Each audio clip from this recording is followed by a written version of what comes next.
like to welcome each and every one of y'all here to the Georgia Cotton Commission annual meeting. This time I'm going to ask Chris Hopkins to come over and give us an introduction.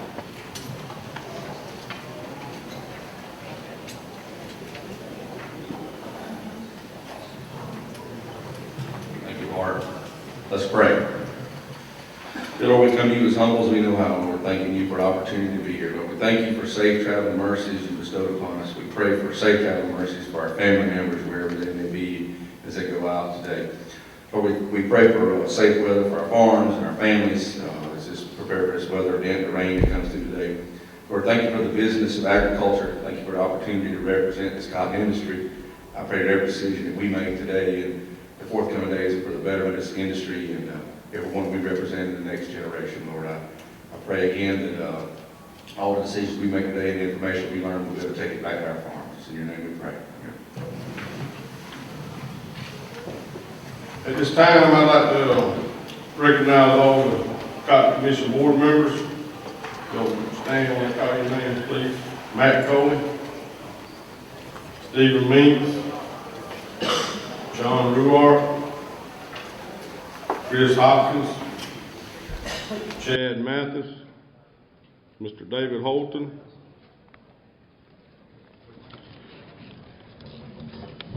I also want to introduce some of our guests this morning. David Ruffenegger, he's the Executive Director of the Southern Cotton Growers. Been with us how many years, David?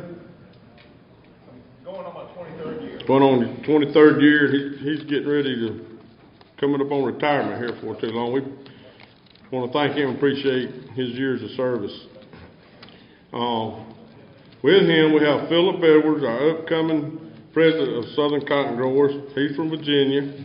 We appreciate him coming down. He's a good friend. Southern Cotton Growers, all 6 states work together, and we appreciate y'all being here. Jim Davis is our regional representative from National Cotton Council. Thank you, David. Ben Evans is here. I think he's the new president of Southeastern Genters. Ben's here somewhere. There he is. Monty Bain with the Cotton Board. Rainer Churchwell, Georgia Farm Bureau.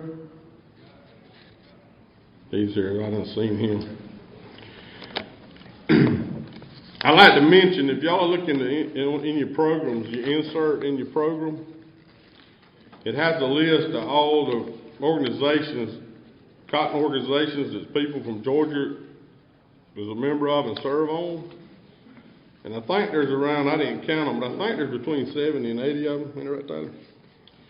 So we would encourage, it gets really hard sometimes to fill all these spots. So anybody that has any whatsoever would like to serve and help our industry, we encourage y'all to contact us at the Cotton Commission, and we will talk with you and meet with you and see if we can find you a spot, because we need spots. We need younger people to get involved, because it's hard to fill all these spots. If you look, there's several of us that have multiple roles, and mainly because it's hard to find people to do it and willing to travel and be gone from home. And you have to be dedicated to do it. And if any grower or anybody has any kind of concerns or new ideas in the cotton industry in Georgia, please contact us. I mean, Georgia Cotton Commission works for you, growers. I mean, that's our job, for promotion, research, and education. And it's always good to have some other open ideas. I'd like to recognize Paul Fryer. He's here with Congressman Bishop's office. Thank you for coming. Jody Redden from the governor's office. And that's all I have. I appreciate y'all being here. I'm going to turn it over to the boss.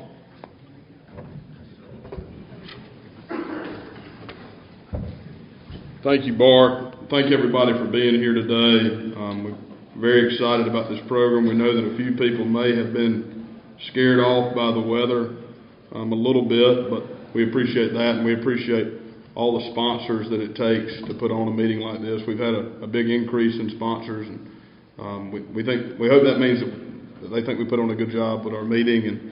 And last year we met with you. We talked about our upcoming referendum. that we had in February and March of 2022. I'm happy to say that we got a resounding yes on our reaffirmation of 93.5%, which is a new record. So hopefully that means that you all think that we do a good job for you, and we appreciate you allowing us to do it for you. Now, we'll start this out the way we do all our presentations with a brief breakdown of how we spend that dollar a bale. Research, as you see, is the biggest part and will continue to be the biggest part of what we do. Our organizational supporter groups like the National Cotton Council is another large part of that, and then promotion and education is a big part of what we're doing now as well. Last year we'd met with you and talked about this new exciting program called the Georgia Public Broadcasting Live Exploration on Cotton. We're very excited with how that turned out. I want to thank Caroline Gentry that works on our staff for all the hard work she put into that. And we're really excited to say that we can guarantee that we had 32,000 young people watching that event live. Caroline and I filled out the questions that were submitted through the chat box, and we filled out 26 pages of questions. And only a couple of them we weren't going to touch, about one or two.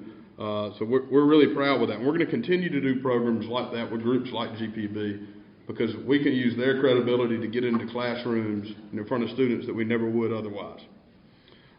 We've been running ads on Georgia Public Broadcasting News and on streaming services. And the reason we do the ones on GPB News, we sat down and thought that maybe in October or November, and as it turned out December, that people might get tired of the political ads and turn on the GPB News, and they do a fantastic job covering what happens at the General Assembly.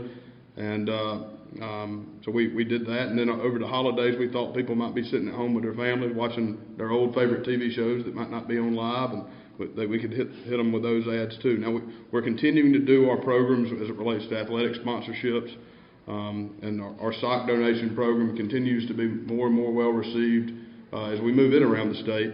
But I do want to point out the school and farm days. I know many of you may have husbands or wives that work in the school system or are involved in your county farm bureau or with your extension service.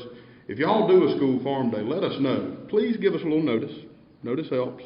But we really like doing those events, and they're a fantastic way to meet with those young people one-on-one and let them interact with cotton.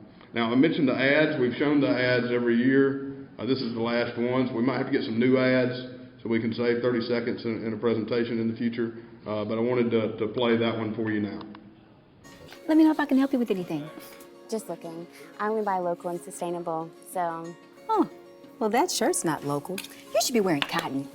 Georgia's a major supplier of cotton worldwide, so if you'd like to buy local to support Georgia, buying cotton's a great place to start. It's renewable and sustainable, naturally. Thanks. And that's a polyester fiber made of oil, by the way. Where's your dressing room? So again, we're really proud of those. We had some great people help us make them on the recommendation of the information and PR team at Georgia Farm Bureau. They're very well done. Another program that we've started a couple of years that is also really well done is our Cotton Connections video series, where we meet with different growers throughout the year to showcase them in their operations and talk about different issues going on in the cotton industry. And two of those people are here with us today. Mr. Wes Shannon from here in Tift County. Willie Scott from Tattnall County is here somewhere. And then we also had Garrett Hurley from up in northwest Georgia. It's a pretty far cry from Chattooga County down here today. Garrett didn't quite make it. But I will say that one of the videos with Willie was the most watched video of anything we've ever put up, had 10,000 views. So Willie, you win the Academy Award. Thank you. Please continue to watch out for our newsletters. We have a higher than industry standard open rate on that, and we have about 2,700 names on that email list. We're really proud of it, but if you change your email address or something, let us know, because a lot of them do go to junk. Now I'll mention the research again. It's the biggest part of what we do. Most of our money goes to support our cotton team, Dr. Hand, Dr. Roberts, Dr. Harris, Dr. Porter, Dr. Vert. The list goes on and on of all the good people at UGA who do work in cotton. And I know they've had a very acclaimed year at the Beltwide. They won several awards, and I think Camp's going to talk a little bit about that at lunch.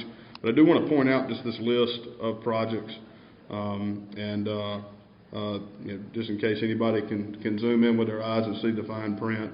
But I know we're running short on time a little bit. One thing I do want to spend some time talking about is the U.S. Cotton Trust Protocol. As you all know, we've been talking about this program now since probably 2017, 2018. It's very exciting. It's a way for the cotton industry to tell its story and for growers to be rewarded through premiums in the market for producing this sustainable cotton. I know Matt Coley is on the board of the protocol, but what's really exciting is that they were rewarded a pretty sizable Climate Smart Ag grant from USDA, one of the largest ones in the nation. So that's a proof of concept for what the protocol is doing, what it's doing to support our environment and showcase the work that our growers are a part of it. If a grower qualified for every tier of the financial benefit of the protocol, they could receive over $100,000 in 3 years. Now, I don't know how many people are going to qualify for every tier of it. That is a significant compensation. So I would encourage you to research it. I would encourage you to read the fine print, because there are a lot of these Climate Smart Ag grants out there. Some of them may work better for your operation than others. We want to highlight that. But on that, you can only sign up for one of the programs, but investigate it, do your homework. But even still, we want you to enroll your bales in the protocol, because we're trying to tell our industry story. We're all in it together, and we've got a goal to hit. If you have questions, please call the office. Call me at my. I know many of you have my cell phone. I'm going to do everything but put it on the screen for you, because I get enough phone calls. But even we would encourage you to do that. It's a relatively simple sign up, but it does take a little time the first time you do it. On the regulatory front, we've written and signed on to lots of comment letters to EPA this year regarding these herbicides that are under attack. And I'm not going to touch on a lot of this, because I know Taz Smith from the National Cotton Council is going to touch on it later. But I do want to point out one thing. The Cotton Foundation brought a group of EPA scientists to Georgia this year, and they brought them to Georgia for a reason, because of our excellent record on stewardship on pesticides.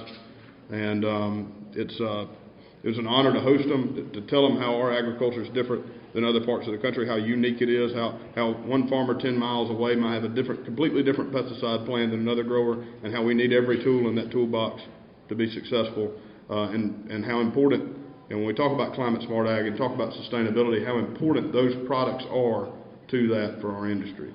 Now, he's also going to touch on a few government programs, but I do want to highlight the ERP Phase 2. The sign-up started on Monday. I know the FSA people are getting trained on it right now. It is not as easy to qualify for as the previous ERP, the WIP Plus program for quality loss, but it is designed maybe to hit some of those goals. Some of those issues that we had in the quality loss in 2020. But like I said, it may take time to apply. It may be burdensome. Be patient with your folks at the FSA office. Obviously, with the Stacks and ARC PLC deadlines are coming up on February 28th and March 15th, respectively.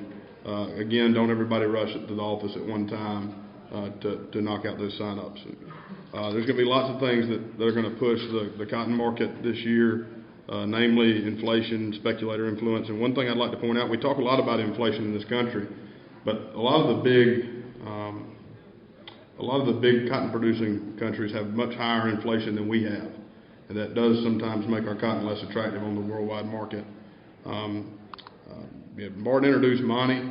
The Cotton Board has a fantastic new website and a page in there about stakeholder transparency that has all their annual reports for the Cotton Board and Cotton Incorporated, all their budget information, and all their 5-year economic effectiveness reports that are required. And they're right there at your fingertips should you be interested in accessing that information. And then one other thing that they're doing is their Cotton and Coffee program. They've already put out the dates for all their meetings this year. They're the second Tuesday of each month at 8:30 in the morning. They last about 30 to 45 minutes, or the length of time it takes to drink a cup of coffee. I will point out they had one last week on the work that Cotton Incorporated is doing. Third Tuesday. I apologize. But to what the work that Cotton Incorporated is doing as it relates to plant pathology. Next month they're going to talk about cotton in the non-woven space and how they're addressing that issue and trying to build cotton's market share there. And this whole other list of topics is what they're going to talk about. As I conclude, I want to point out that We are going to have another meeting this year. It's going to be in July, and it's going to be in Statesboro. We have had the Cotton Quality Awards at this meeting for a number of years, but to help drive up and enroll applications, we're going to move that meeting to, we're going to move those awards to the Statesboro meeting in the summer, and we hope to see all of you there. We've already got a significant amount of sponsors for that meeting. We're really excited about it, and hope that y'all will be there. There's my email address, and the reason I put up this roll of cotton is to point out that, you know, as it relates to the pesticide stewardship, we have a great track record. We have had some issues in 2022 that we hadn't had before, and we have issues with contamination every year. And in a year like 2023, we can't afford to make too many mistakes or not be too careful. So I think most of you jenners that are in the room will not be happy with you. The only person that's going to be happy if you show up with this roll in the yard is our friends from Tama, and we appreciate their support. But yeah, that's going to be an expensive roll for you. It's going to be hard to unroll at the gin. So if there are no questions, we'll obviously be here throughout the rest of the day. But I will stand down and ask Lee Cromley to come introduce our first speaker.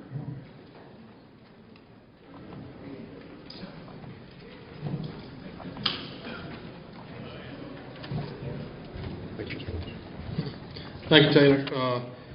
Our first speaker today comes to us from Cary, North Carolina, and Cotton Incorporated. I think everybody's familiar with the tremendous impact that Cotton Incorporated has on the industry, and so we won't dwell on that. We'll let Ryan talk about that a little bit. If you bear with me, I want to read a little bit about Ryan as he's moved into a new position recently. We're excited about that, Ryan. Ryan Kurtz is the Vice President of Agriculture and Environmental Research Department at Cotton Incorporated. In this role, Ryan leads a team of directors who implement research programs aimed at improving production efficiency and profitability while reducing cotton's environmental impact. Ryan served as the director of entomology research program with the company from 2012 until the end of last year. Prior to joining Cotton Incorporated, Ryan worked for Syngenta as the lead for traits insect resistance management, providing support for research and development projects, project registrations, new activity, ingredient discovery, as well as stewardship for Syngenta's BT traits. He holds a BS in agricultural pest management from Mississippi State University and a PhD in entomology from North Carolina State. Ryan, we appreciate you being here today. We look forward to hearing from you. And a lot of people know about Cotton Incorporated from the commercials and ads, and Cotton Incorporated is a major player in agricultural research, and Ryan will be leading that for us. So thank you, Ryan.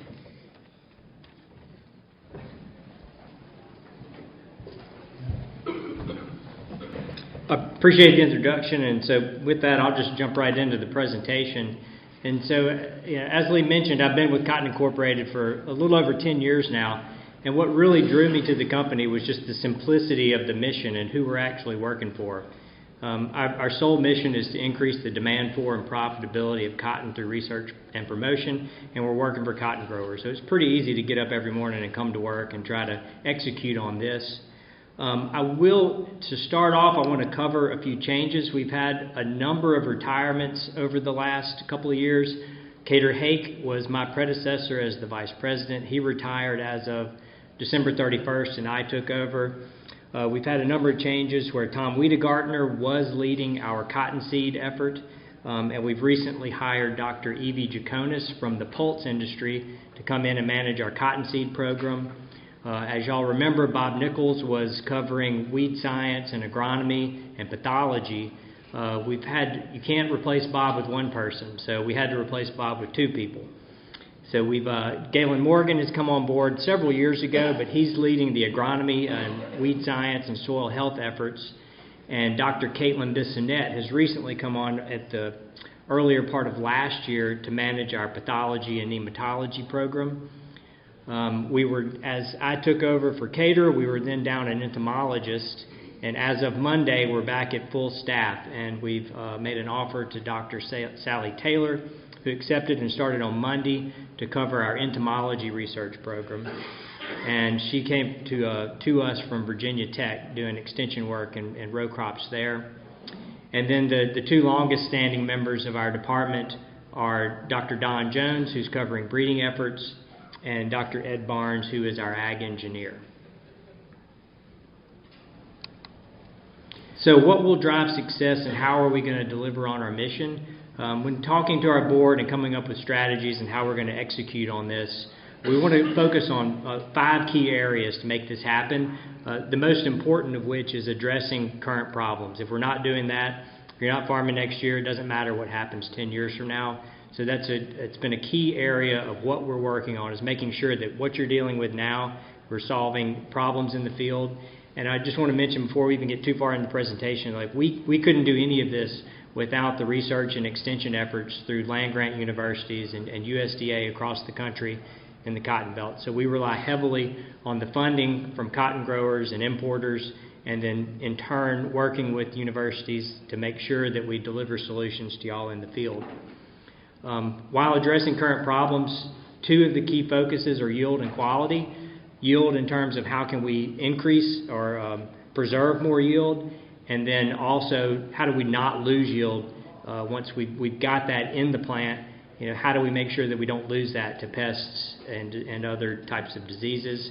And then improving the quality of cotton that you have is as high as it can be. We know profitability and cotton prices have been pretty volatile, not where you want them to be. So some things we're looking at is how do we improve input efficiency? So you're not spending too much money on the crop. Make sure that you can maintain profitability by maintaining the right amount of inputs on that acre. We're also looking at validating new technologies. There's just the amount of technology that's coming into agriculture in general is just staggering. And we want to make sure that what is coming forward is actually going to be of value to you on the farm, to help you weed out, what do you need to worry about, what do you not need to worry about, and what's going to work for you. And then we're also doing cross-departmental collaborations internally. We're trying to work with our global supply chain marketing team, our consumer marketing team, because we're not just growing cotton to grow cotton, we're growing it to sell it. And brands and retailers are looking at alternative fibers. What can they use to make the garments that they're trying to make? We're trying to work with our marketing teams to make sure that we've got the most marketable cotton in the world that's ready to be used and compete heavily with synthetics. And so I kind of will jump maybe to the end in case you fall asleep while I'm talking. It's like, well, what has the impact of all of this been over the last 40 years? So the efforts on farm that y'all have been willing to implement change, and the research and extension efforts through land-grant universities, over the last 40 years, we've greatly improved our efficiency in how we're producing cotton, whether it's land use, soil loss, water use, energy, greenhouse gas emissions. As reviewed by third parties and measured this over time, we've made significant improvements in all of these areas, and it's through your efforts and the efforts of the research and extension communities that's made this happen. We're trying to build on that, continue to make progress in these areas, and make changes.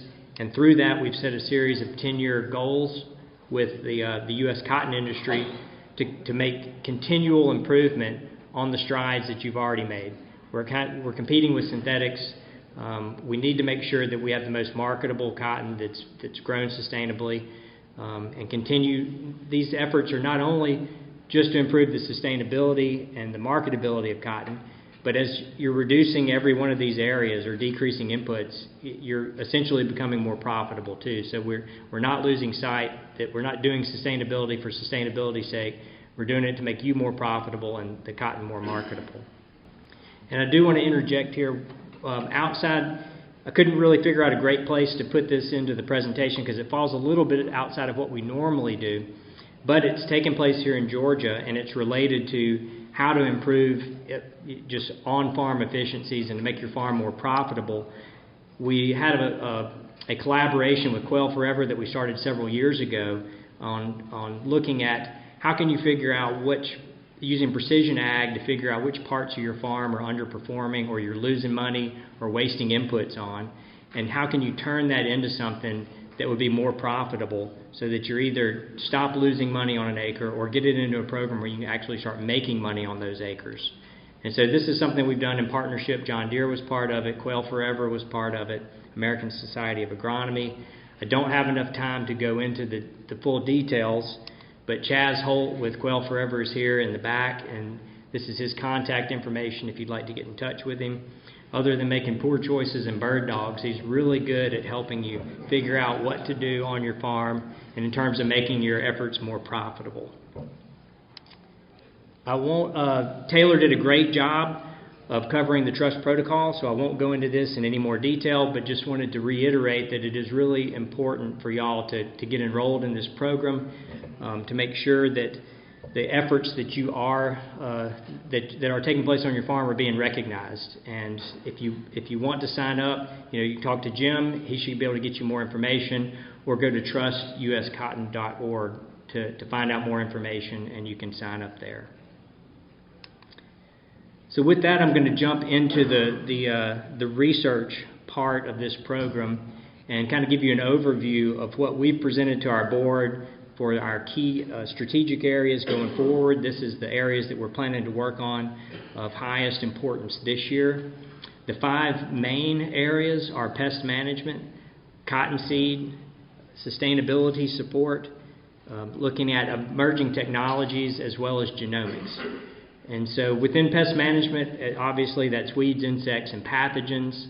Cottonseed, we're looking at both planting seed quality as well as cottonseed for human health and animal nutrition. Sustainability support is things like soil health, nutrient management, and carbon capture. And then the emerging technologies, some of the emphasis that we're looking at is machine vision and automation. And with genomics, it's really aimed at improving breeding efforts through genomics, as well as what else can we do in terms of helping a cotton plant help itself more in terms of pest resistance and disease resistance. And I struggled a little bit where to fit this in, because as I mentioned in the beginning, we are heavily focused in our current research program at addressing current problems, but if we're not, we got to strike the balance. How do we deal with what's a problem today versus how do we make sure we've got solutions for what will be the problems 10 years from now? So one of the things that we are heavily involved in is looking at different emerging technologies and how can we help usher those into cotton production, because a lot of this stuff is coming up through research in humans or other crops that, like corn's on something like 90-something million acres.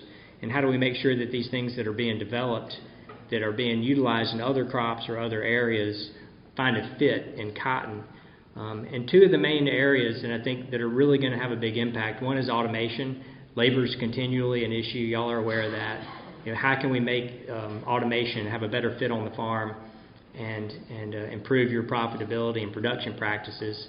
And then machine vision is kind of part of that. And the reason that I wanted to start with this is because some of the low-hanging fruit on automation and machine vision, some of the first applications are going to be in weed control.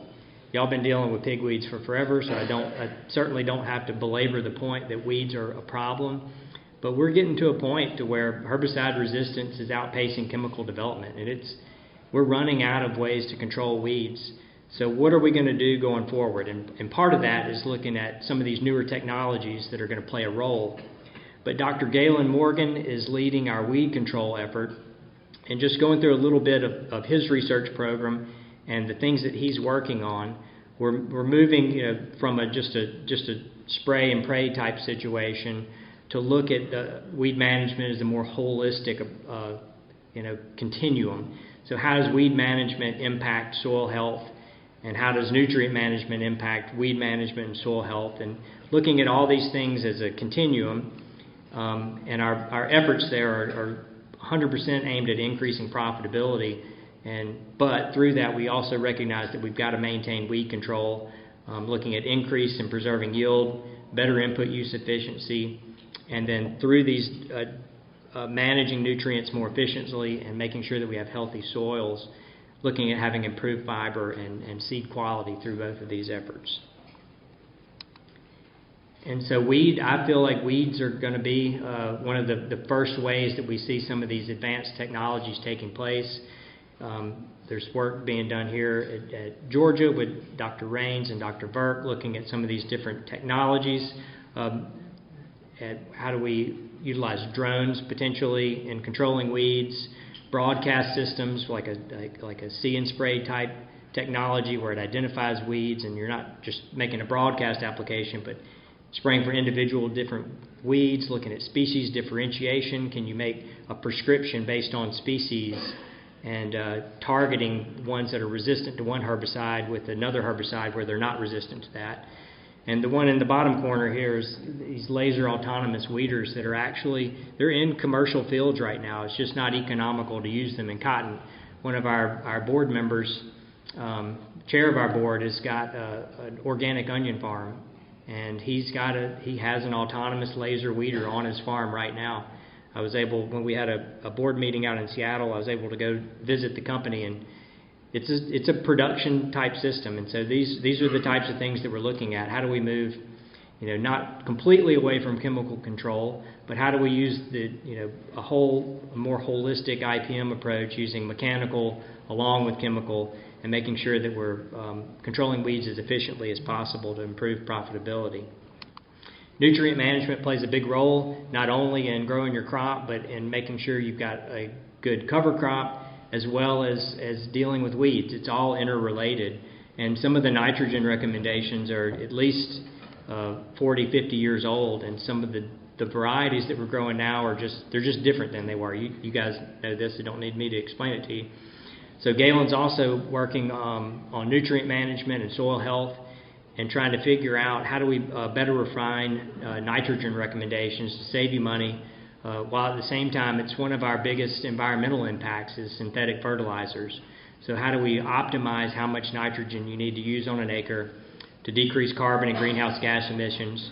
You don't want to put out too much to feed the weeds, and you don't want the cotton to be too lush to feed the bugs, and just making sure you've got the right amount of fertilizer on the right acre. And just then improving the understanding of how that nutrient management impacts everything from cover crops to tillage and your yield goals as well.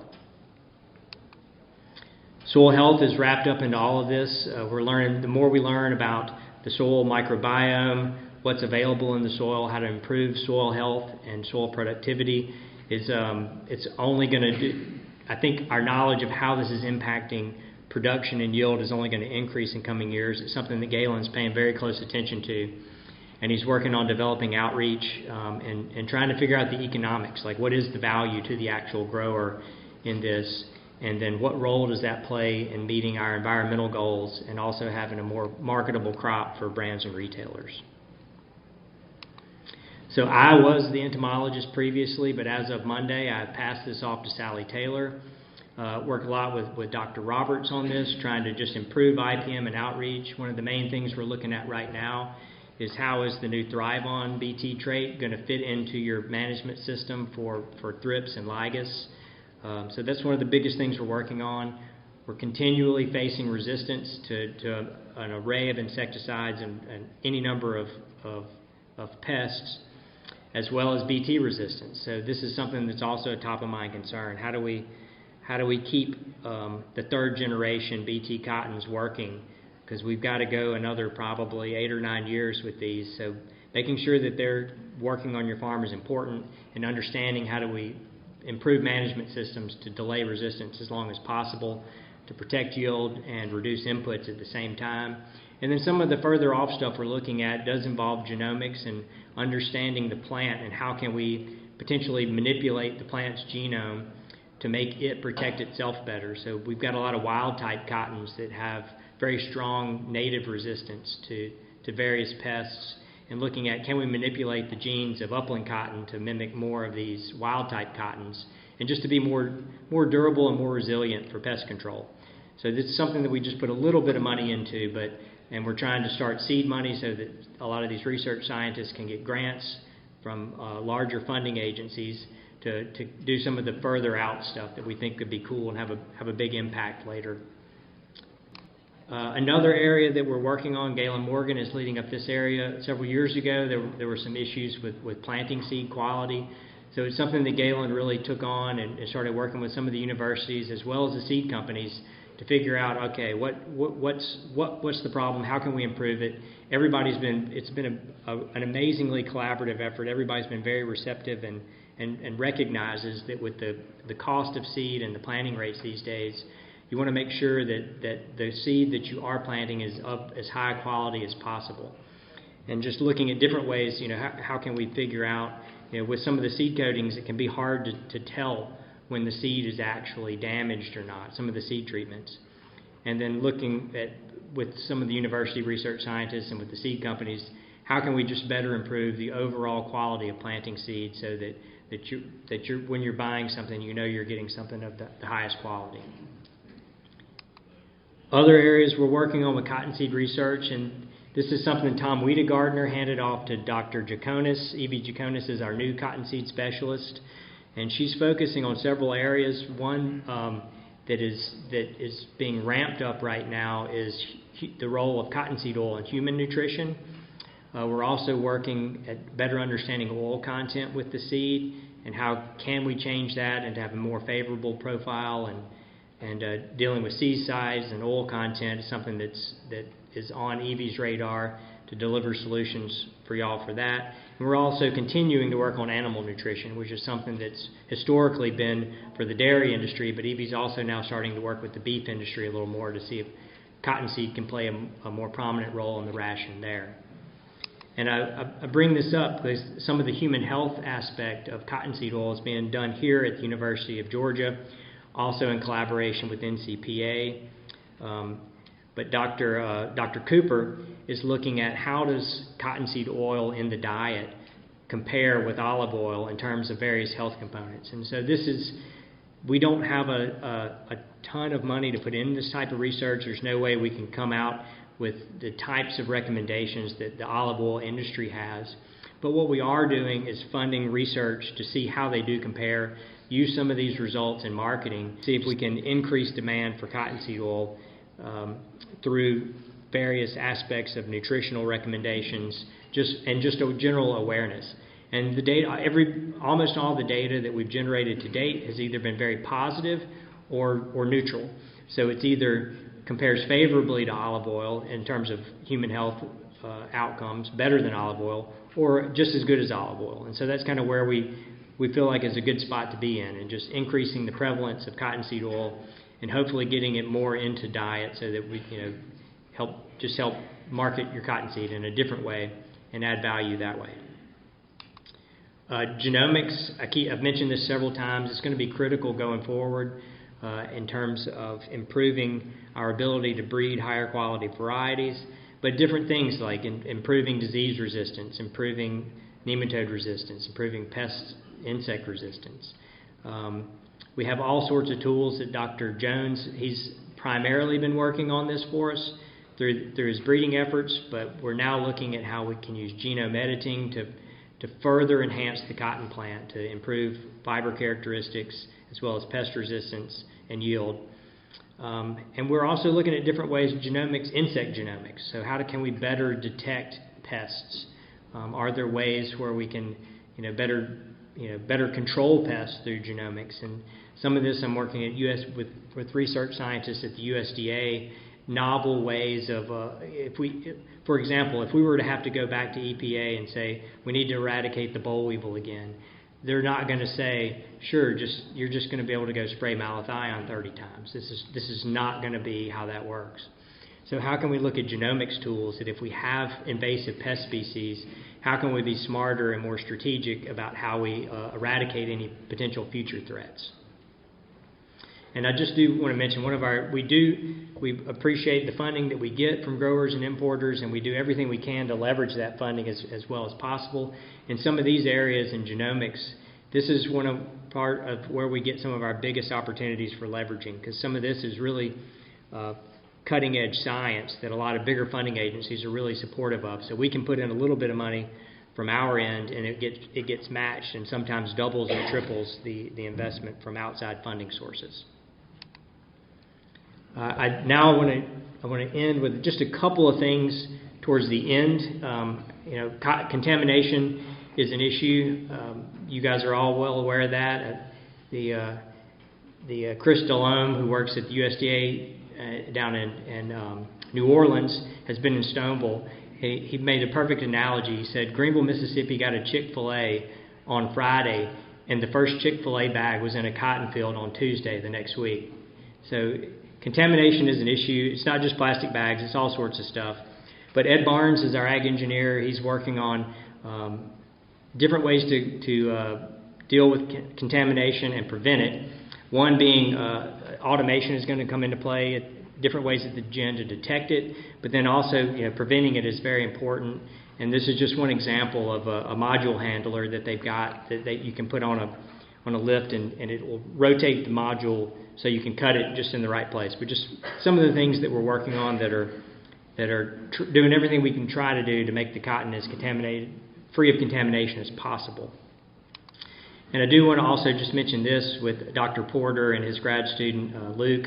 They're looking at how to map fiber quality back to the field. How can we use the RFID tags that are in the modules to better understand the distribution of quality throughout a field, where it's picked, and where were we having quality problems possibly, or in this particular instance it was set up to look at seed coat fragments. Could you identify, was there a smoking gun to say of like, why was this cotton one way versus another way?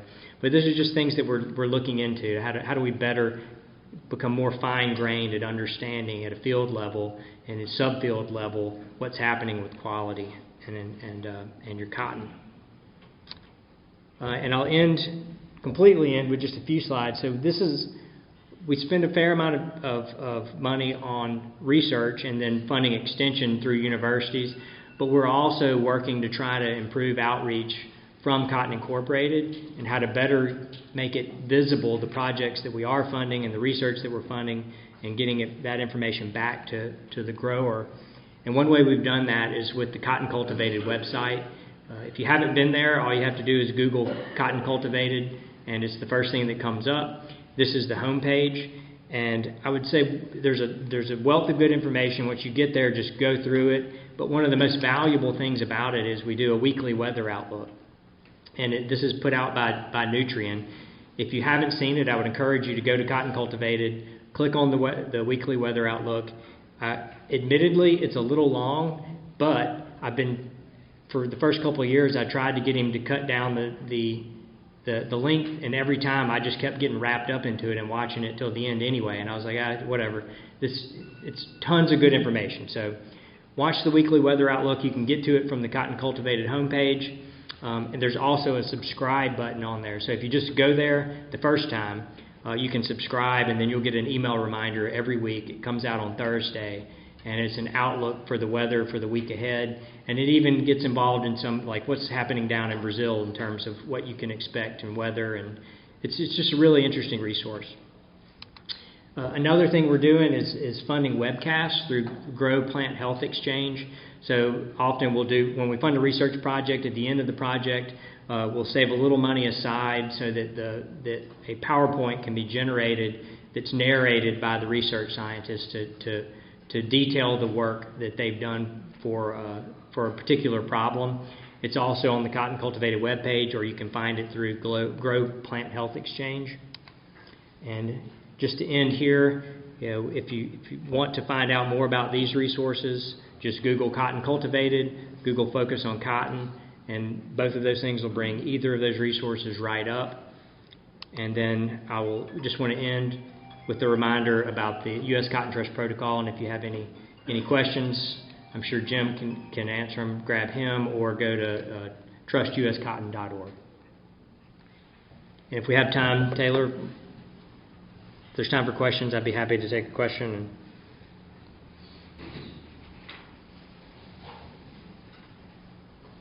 All right, I thank y'all.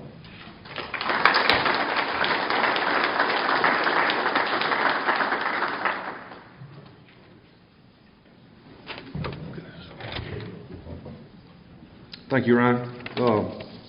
Our next speaker is Mark Masters. Mark serves as Director of the Georgia Water Planning and Policy Center at Albany State University. Mark has led numerous research and outreach projects related to water throughout his career. Mark is also active with a number of state, local, and national boards.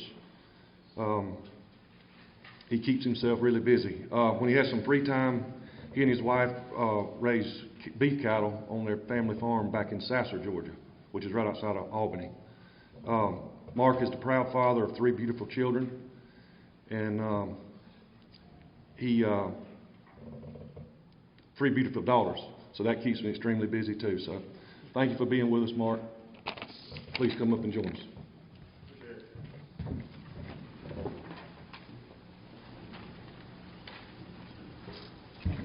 All right, good morning. How's everybody? Morning. All right. So while we are all in Tifton, irrigation in Georgia goes away. Give me one word to describe the Georgia cotton industry. That's where y'all answer. While we're here, you go back to your farm, all the irrigation's gone. No irrigation in Georgia. One word to describe the cotton industry in Georgia. Out. Broke.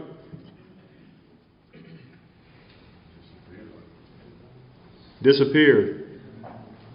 Anything else? I didn't hear anything positive there. Irrigation's a big deal in our state, right? Early in my career, I spent a lot of time talking about and trying to make the case of just how important it was to individual farmers in our region. And it kind of occurred to me that y'all know that way better than I ever will. If we think about it, though, as a state, I mean, it's not just for cotton. We irrigate a whole lot of things. You know it's important to your farm, your individual operation. Anybody have any idea how many irrigated acres there are in the state? I'm going to ask y'all questions all this, through the whole thing, so y'all may as well start answering. Come on now. How many acres do we irrigate in Georgia? 2 million? Not too far off. About 1.7. We just topped 1.7 million acres. How many pivots are there in the state? A chunk. That's right. I asked this question to a pretty informed ag audience a couple of weeks ago. They said about 8,000. About 23,000. We're getting warmer. 26,555. 26,555. Irrigation's a big deal in the state of Georgia. I don't know that it is the top, but I suspect it is near the top in terms of the best risk management tool we as farmers have, right? And so we want to make sure that we take care of it and do all we can to make sure we can irrigate when we need to, put the supplemental water on our cotton or whatever we happen to be growing when we want to. So I'm going to spend a little bit of time sort of setting the stage for where we've been in terms of managing ag water use and water for agriculture in the state of Georgia, because it's an awfully good story, and I love to get up here and cheerlead about it. I'm going to talk about how we're kind of turning the page a little bit in terms of our policy and how we're going to go about managing it in the future. And so I'm going to focus in on some work down in the Flint. I see a lot of familiar faces in the audience. A lot of y'all have seen and heard this before, but there's maybe some folks that haven't. And hopefully we'll leave a little bit of time for questions. So we've talked about how big a deal it is, and let's see. It looks like we jump back to a different PowerPoint. Taylor, let's see. There we go.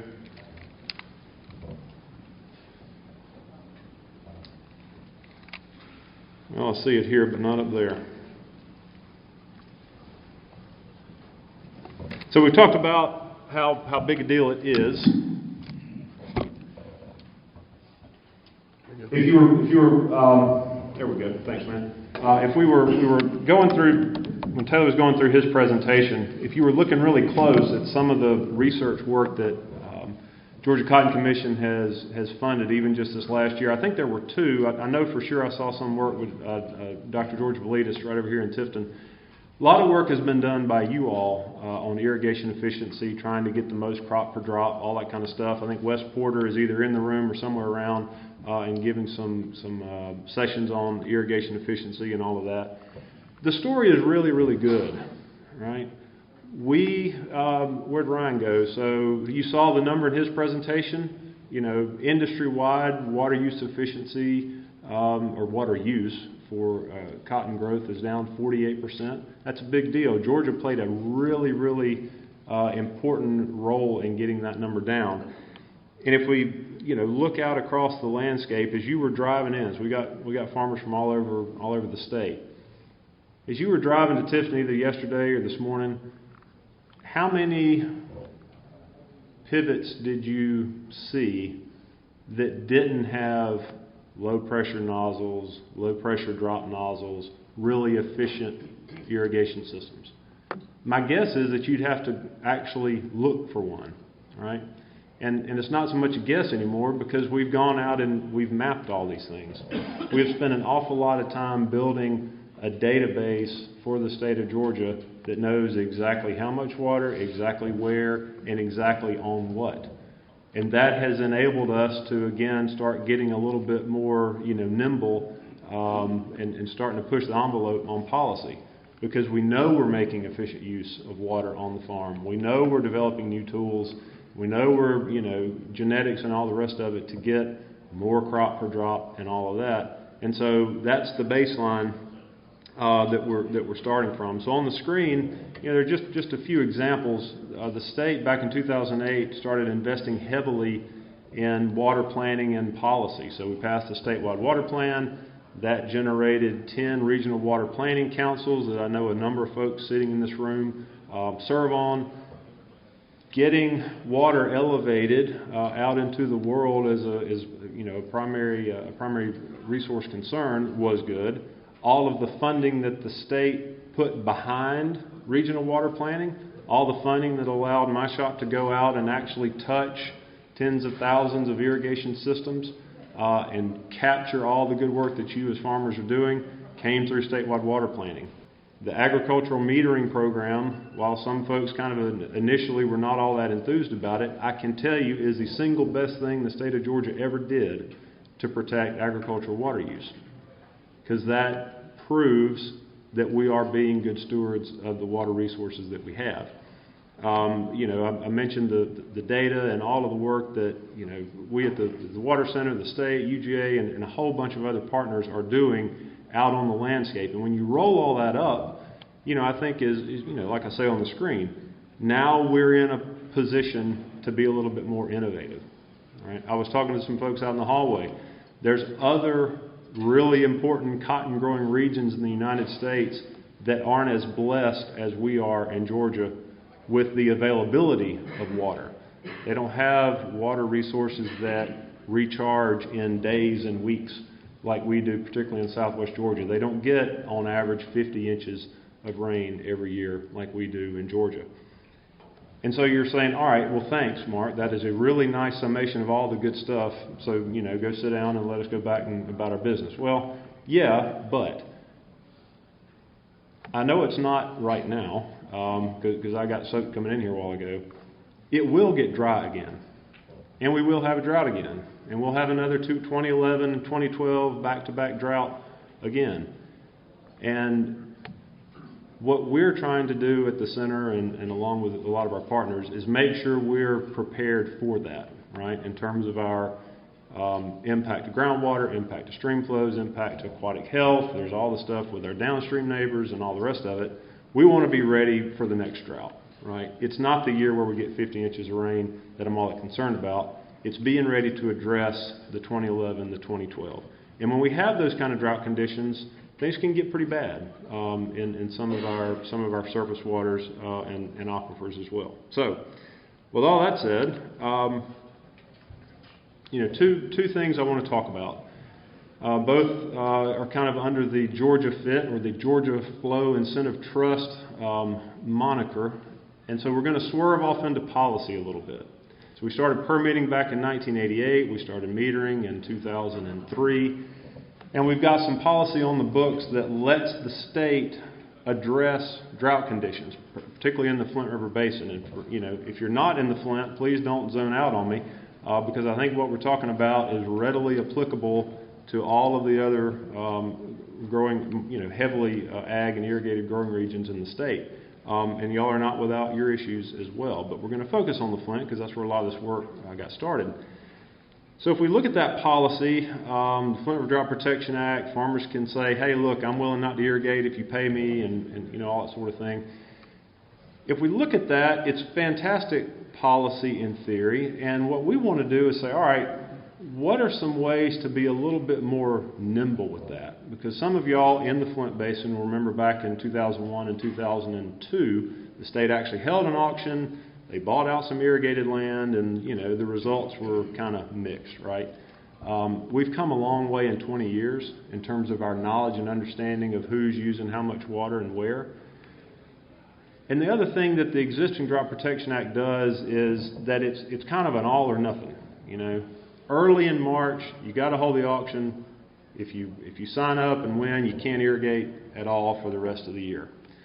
And so you're making a growing season decision very, very early, right? And so if we think about that, and I'm going to show you some data in just a second, that doesn't, what's going on in March doesn't always, you know, forecast what July might look like, right, in Georgia. So are there ways that we can be a little bit more innovative and nimble in our policy to manage, again, when we get in those extreme droughts? So we were able to go out and secure some money from a private foundation to essentially run a Flint River Drought Protection Act auction as a research project. And we focused in on the Itchaway-Notchaway watershed, which is a major trib of the Flint.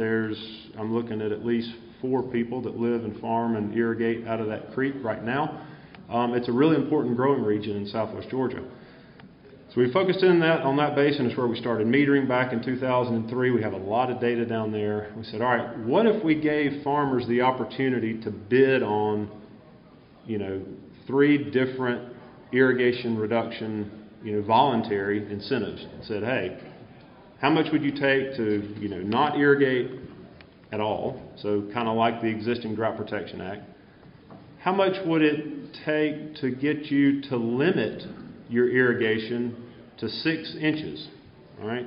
So for all the ag economists in the room, and you know, all the folks that aren't but fully understand water use and crop growth, that first 6 inches, you get a lot bigger benefit out of that than the last 6, right? In terms of your water you get to a curve where pretty soon you got too much water and it's a bad thing.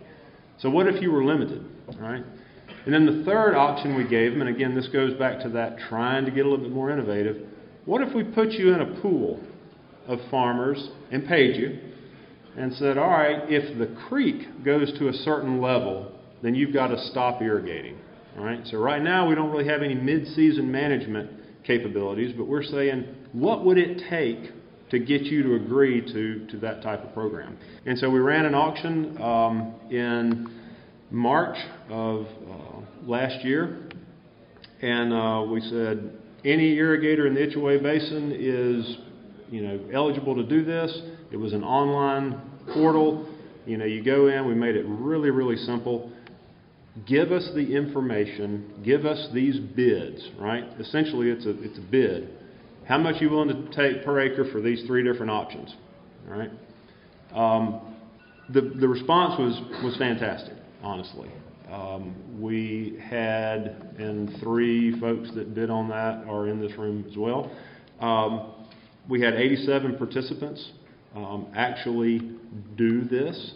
You say, well, that's not a whole lot. Well, when you think about it, there's somewhere between 150 and 160 active irrigators in the Itchaway. Way more landowners, way more permit holders, but a lot of land is leased. So in terms of the percentage of folks that we got to do this, it was extraordinarily high. So, you know, go grab a researcher and say, hey, what's a good percentage, you know, uptake of somebody to fill out a survey or do a research project? 50% is unheard of, right? So we were really excited about, you know, the participation.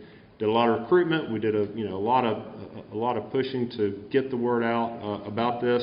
We paid them $250 just to do it. So if you submitted a bid on just one field, you know, you got a little incentive payment just for doing it. The important thing about this is it wasn't just a survey.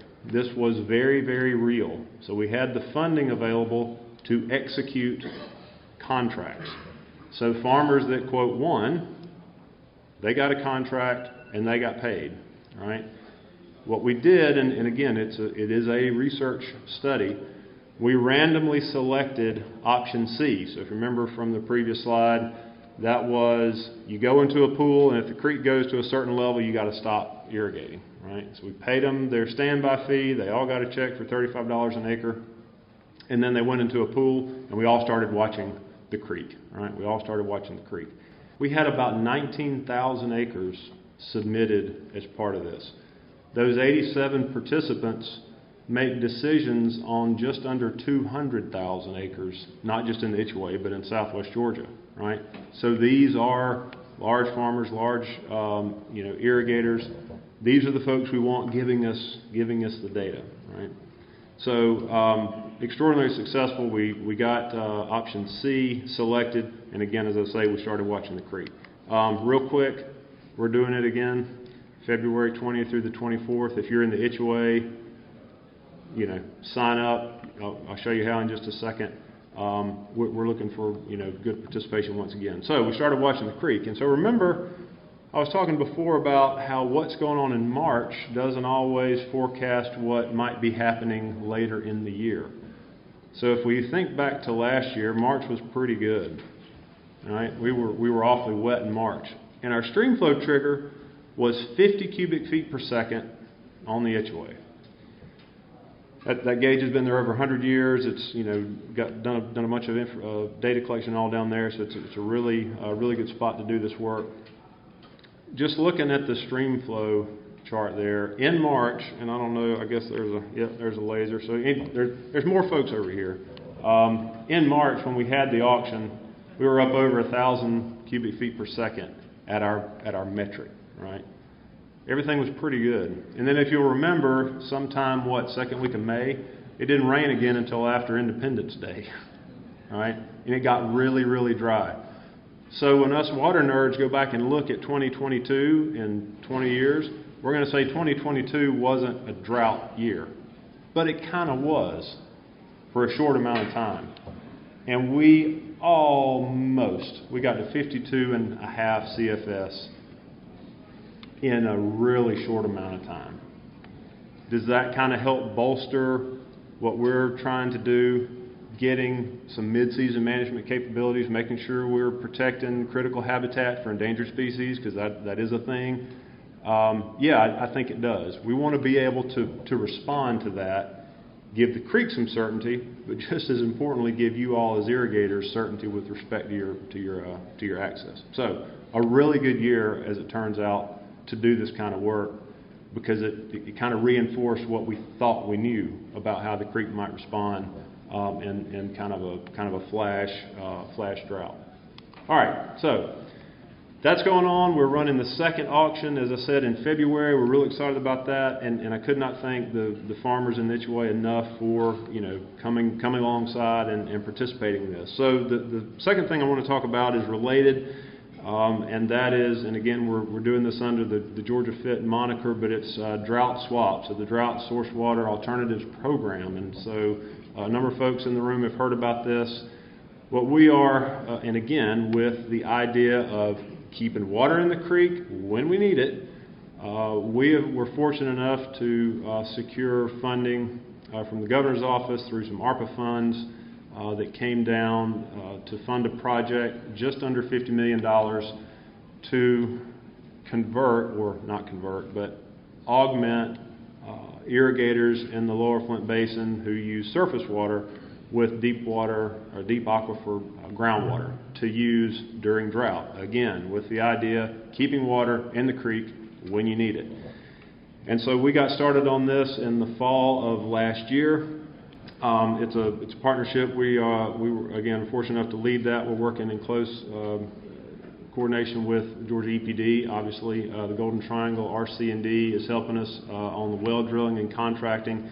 And UGA is playing a big role in this as well. Some of the groundwater experts up in Athens are playing a role in this too. So again, looking at the Flint, every tributary in the main stem of the Flint River in that green area that's on the map is designated critical habitat for 6 species of endangered freshwater mussels.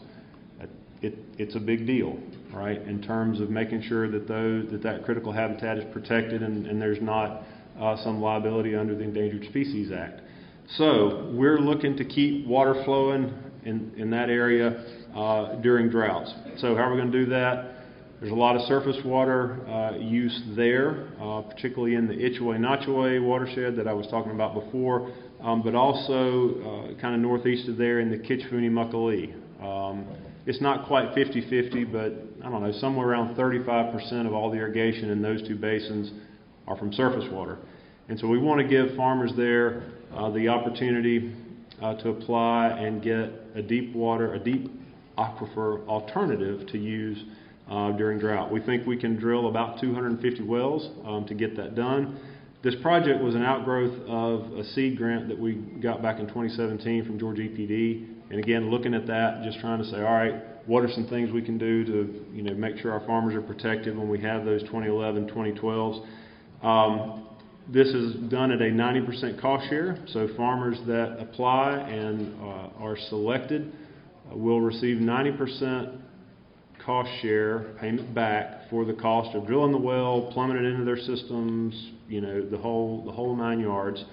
And then we'll go in and those wells will be permitted such that they can be used during drought as opposed to the direct surface water wells.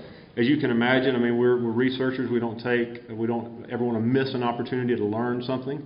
So we are also installing 16 groundwater monitoring wells around the basin, both in the Claiborne and the Cretaceous aquifers. We don't want to solve one problem and create another, so we want to make sure we're doing this sustainably. So that process has actually started now. We've got agreements with all 16 landowners, and I don't know, given the weather, but perhaps a drill rig is going to get stood up and start poking holes in the ground this week. So that's exciting. A lot of modeling is going on with respect to the aquatic systems. What does this additional water do to protect that critical habitat? And then we're working really closely with a stakeholder advisory committee, and again, some of the folks that are on that are here with us this morning, to develop what's called a habitat conservation plan. And again, I've referenced the Endangered Species Act 2 or 3 times. That HCP document is a real thing under the Endangered Species Act, and in layman's terms, it's basically an insurance policy. And so we want to work with Fish and Wildlife Service and others to say, all right, if we do a certain set of practices and we have a certain group of policies in place to address drought and to address critical habitat when it gets dry, then if there is a take, and again another ESA term, of an endangered species, there's really no liability left, right? So the Endangered Species Act is, umpteen thousand pages long, so there's some nuance there, but that's generally what it is. To me, it is the closest thing that we can get to that protects the stream and protects you as an irrigator. So that's what that advisory committee is helping us do. So obviously, Georgia Fit auction, looking at that policy, converting surface water to groundwater, those are 2 really, really big components of an HCP. And so as we work through that process with this group, it's got ag folks on it, it's got environmental groups, it's got state. It's a really, really diverse group of folks. They're going to help us try to get over the hump of getting that habitat conservation plan approved, passed, to where we've again got protection for all the users down there in the watershed. And incidentally, that critical habitat isn't just in the Flint. So if you're over here in the Swanee-Satilla, or you're up in Bullitt counties, some other places where we've added a lot of irrigation in the last 5-10 years, pay attention to what's going on in the Flint. All right, pay attention to what's going on over here. Next steps timeline, we had our initial sign-up period that ended in December. We had about 13,000 acres applied for under this project. I suspect that we will open that back up again.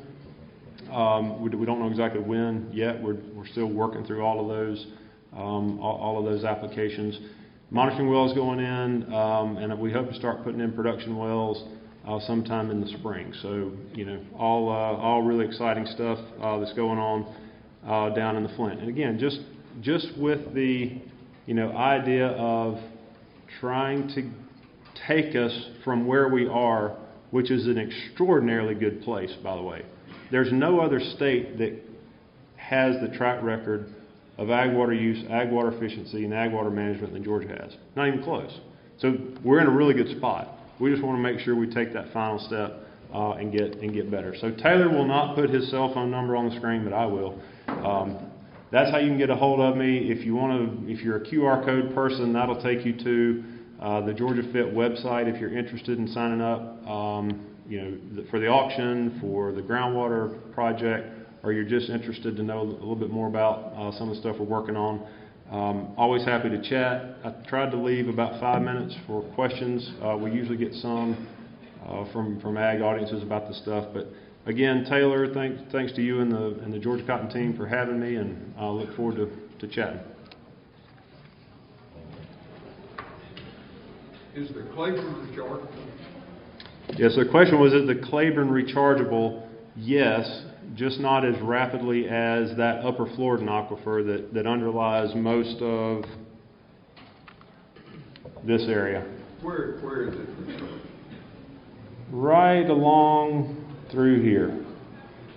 So that's kind of northern Terrell, Randolph, Sumter, right along in there. And then just a little bit further north from that is where the Clayton aquifer, which is just below the Claiborne, recharges. And it's got a really small recharge area, which is why it's under a moratorium right now as well.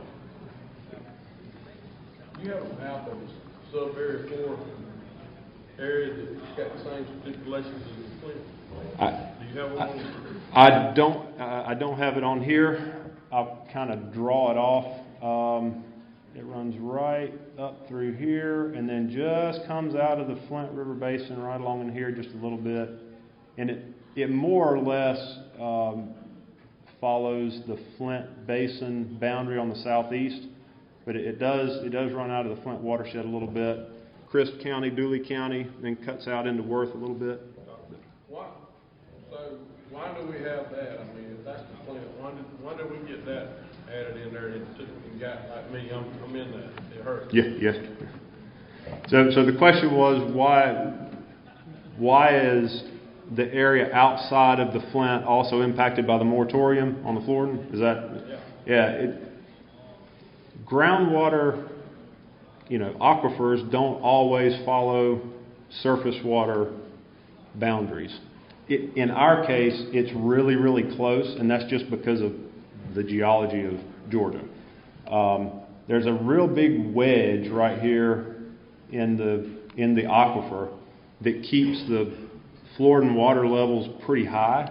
I mean, it's why the Floridan and Southwest Georgia and Miller County recharges in a matter of days. So in 2012, it was pumped lower than it was ever pumped before, and it was back full in about 3 weeks, which is crazy, right? It's phenomenal. But the aquifer boundaries aren't exact. They don't really match the surface water boundaries. And so even pumping, and where you are in particular, pumping there does in fact impact the flow of the Flint, even though it's not in the Flint drainage on the surface. Yes, Paul. Tell me, what's it cost to drill a Clayton well, and who's going to pay for these new wells? So the question was, what's the cost of one of these deeper wells? And I'll just kind of answer, because I can answer both Claiborne and Cretaceous with the same answer, and it depends, which is not great. But it depends on the size of the well, like how much water you're trying to get and where you are. The numbers we're using for our budgetary purposes, and we've kind of mapped out where the surface water is, who we think's going to end up with some of these wells. For a 6 to 8 inch well in the Claiborne, somewhere in here, you're looking at $125,000. You go up to 10, 12 inch well, you're going to start approaching $200,000. So it's a lot. And it just depends on where you are. That dictates how deep you have to go, and then how much water you're trying to get, right? What are you trying to replace? And so the final question was who's paying for it? We're paying for 90% of it through this project. Would the well only be in this program? Could you only use it when it was too dry to pump out of the gas? Is that the way it works? Yeah, right. Yeah. So if you didn't hear, the question was, for these new wells, are they only to be used during droughts? And right now the answer is yes. And it's because the gentleman's question before about the rechargeability, I don't even know if that's a word. How fast do these recharge? They're not the Floridan, but they also don't impact the flow as much as the Floridan. So we want to make sure if we're using those aquifers responsibly. And so, look, if there's plenty of water in the creek, let's use the creek.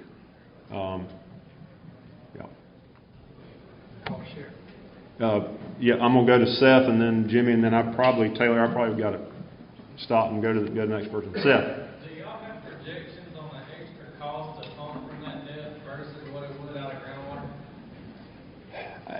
groundwater? Yes, I mean it's obviously more expensive to pump out of the well. Sometimes that cost can be offset a little bit. So if you've got a surface water and you're having to pump it twice, you're having to come from the creek to a pond and all that kind of stuff. So it may not be a 1-to-1. I don't have those numbers off the top of my head. Yeah, it's if you got electricity, obviously you're better off. But I don't know what kind of the average increase in per acre inch pumping would be. All right. Jimmy's got the last one, and then I'll have to. Well, I'm just going to say, talk about the cost share of those wells. What is going? You got 90, 10. Yeah. So the question about the cost share, farmer applies. We've already had a bunch that have. We're going to assess every one of those sites. Farmer selected. We're going to obviously have to go on site, do all the prep work. We will reimburse the farmer 90% of the cost of drilling the well, installing the pump, and plumbing that new source into their irrigation system. And that's a broad statement that can be pretty tough sometimes. One of the things that we are in fact looking at is farmers that have on-site storage. It is kind of attractive, right? Because there's a pond sitting there, we can put this other well in and just open discharge into that pond, which is a whole lot cheaper and a whole lot simpler than trying to match with irrigation systems and all that. But, bottom line is we're going to pay 90% of the total cost. All right. Thank y'all. Enjoyed it.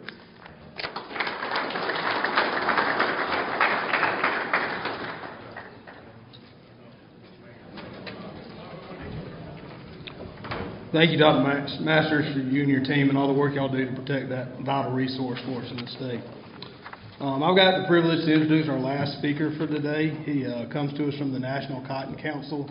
As many of you know, the Cotton Council represents all seven segments of the cotton industry, and every grower and ginner in the state of Georgia is a member of the Cotton Council.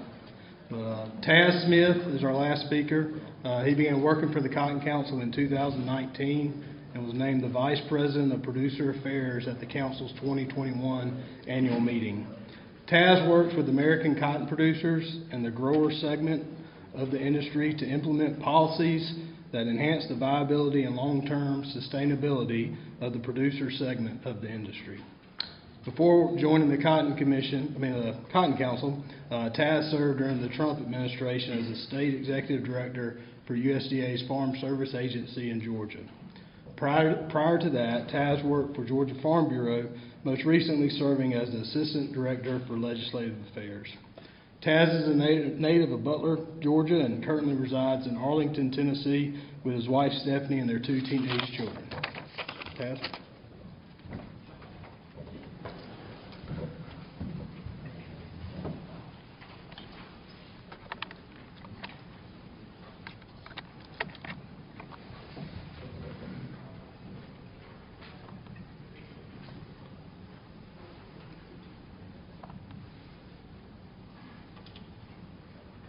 That's a confused look. I know, let's see, here we go.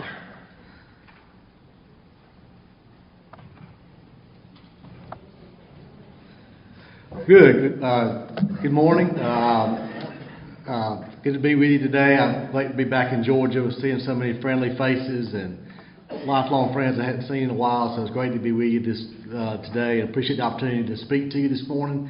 And really want to start off just really, as always, really appreciate your support for the National Cotton Council. As Matt said, if you grow cotton in Georgia, because y'all have a commission, every one of you is a member of the National Cotton Council, and we couldn't be successful without your support and your involvement in this organization, and this organization like Georgia Cotton Commission, also Southern Cotton Growers. So really appreciate the opportunity to be here, and I'm going to try to, I've got a good bit of slides here, but I'm going to try to run through them as quick as I can. I know I'm the last speaker before lunch, and if I hear stomachs growling, I really start moving through them quick. So, kind of going to start off here talking about farm programs and insurance decisions for 2023. As you remember, last year we were really, the council was really encouraging growers to look at stacks as an alternative because of where we were with a high cotton price, and PLC looked like it would not trigger, and that has proven to be the case for the 22 crop. So we're really push growers to start looking at stacks, and if you bought stacks, it should pay off for you. I know I've had the question of, well, my county's going to probably produce a 10% higher yield or some sort of what we've had in our history, but because it's a revenue program and because the projected price that was set for stacks was $1.02, you're likely going to see, even in a dignity, probably somewhere between $20 and $40 an acre based off your irrigation practice. So it should pay off for you, even though your county may have produced a higher than normal crop. But the question has been, well, stacks was the option last year. Prices have come down to a lot lower levels. What should I do for the 23 crop? And so I'm going to kind of show you an example here to kind of, this is just an example, but maybe help you guide through those decisions on that process. But the enrollment for ARC or PLC is March the 15th. You've got to make your decision on that date.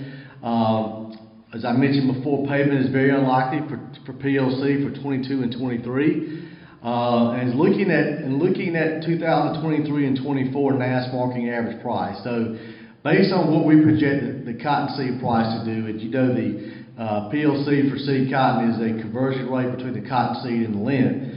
It looks like on the marking average price for lint, we're going to see somewhere 74 cents or less is where we'll start to see a PLC trigger. The current December futures price is 84 cents a pound. So the NASS grower price, typically it could go anywhere from 6 to 10 cents, but right now that NASS price is about 6 to 7% below the New York futures. So we're right kind of at the 77 to 78 cent a pound range. So this is a example that we put together an 83 cent projected price on crop insurance. And that discovery period is going on now. The projected price is an average of the January 15th through February 14th average price. Right now, we still got a long way to go, but right now that's right around 83 cents. This farm has a 900 pound PLC yield with a estimated county yield of 1,150 pounds. Now I'm assuming in this example that the actual county yield will come in at what the estimated county yield is, and with the market year average price of 6.5 cents a pound. So where our projections are with a 270 cotton seed price for the market year average, you're looking at right now PLC being your best option if we see a market year average lint price from 72 to 74 cents. If it drops below that average, drops into 70 or lower, then stacks becomes a better alternative. It's not and I'll be honest with you, it's not a clear-cut decision right now. This can change if the average price goes up a couple cents between now when they set the average. It could make stacks a better option for you. But I would just tell you to really look at each farm individually. If you've got more seed cotton base acres than you plan on planting this year, PLC may be a better option for you. If you have less seed cotton base acres than you want to plant, you may want to look at stacks. But this is, it's not a clear cut, but this is kind of what we're looking at as of today, what we're seeing, I've seen since this morning when I put this together. So if you choose to buy stacks, just remember that you're not eligible for ARC or PLC. Stacks has an 80% premium subsidy, so it's a lot more affordable than more area-wide coverages. It's got a 90 to 70% coverage band.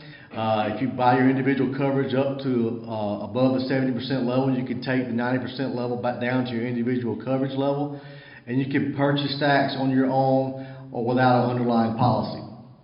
So if you choose PLC and you say, well, I want to take PLC, but I do want some countywide revenue upside protection, there is a supplemental coverage option, SCO. It's not as affordable as stacks is, but it's a 65% premium subsidy. One of the differences is you must have a underlying policy in place to purchase SCO. It goes from 86% countywide revenue base to your individual policy level. And the liability, well, stacks is the liability triggers at the county level, but also the revenue is based off the county average revenue. SCO is the revenue is based on APH on your individual farm. There's also, RMA put in place in the 21 crop year a new product called the Enhanced Coverage Option. It allows a grower to purchase countywide revenue product at the 90 or 95% level. It's really expensive though. It's subsidized on at the 44% premium level for subsidy plans, 51% for yield plans, but it acts very similar to SCO. You can buy on top of SCO. 90 or 95% level down to 86%, and the liability is based on your APH, just individual farm APH. Though it triggers at the county level, the liability is based on your farm APH. You must have an underlying policy just like you have to have for SCO. We're going to talk a little bit about the FY23 appropriations package. This was passed in the omnibus bill that passed at the end of the year. We were very pleased with our tremendous amount of cotton priorities that were included in that package. Starting off with number one item here, we received $15.45 million for the cotton pest account, and that all goes to fight the boll weevil eradication for our boll weevil eradication program. And the boll weevil now is really hemmed up down in the lower Rio Grande Valley of Mexico. They are making tremendous progress in that area. We did have one 62-acre field in McAllen that had an outbreak, but it was an isolated field that did not spread to other parts of the area. But we are really seeing great progress there, and hopefully we're going to be able to get to a point where we see hopefully a total eradication hopefully in the next few years. We had, before the outbreak we had in August, we had only up to 100 captures throughout the entire year down that way. We also received $4 million in new funding for the AEMS cotton classing labs. We're trying to get our AEMS classing offices more automated so we can have less relied on seasonal labor.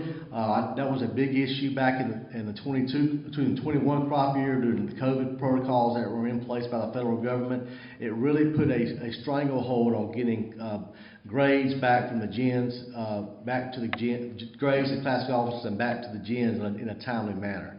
So our focus has been trying to get these AMS offices more automated and upgraded. And this is going to be a 5-year project. We're going to need about trying to get $4 million for the next 5 years. So we were fortunate to get the first year of funding this year. We've received new funding for the $2.35 million to expand research associated with cotton genetics and fiber quality. $3.75 billion for 2022 crop losses. So this is the disaster money that was added. We had ERP for 20 and 21. This has been extended to 22 crop years. We expect the program to operate very similar, hope on the phase 1 approach especially, where a grower will be paid based off their benchmark crop insurance revenue program or the coverage level they bought. They will receive a factor that bumps their coverage levels up. It was a very good program that was put in place. It's very simple for the county offices to administer. There was also $100 million to assist cotton merchandisers for COVID and supply chain losses. We've received some questions about this, but I want to explain to you how this took place.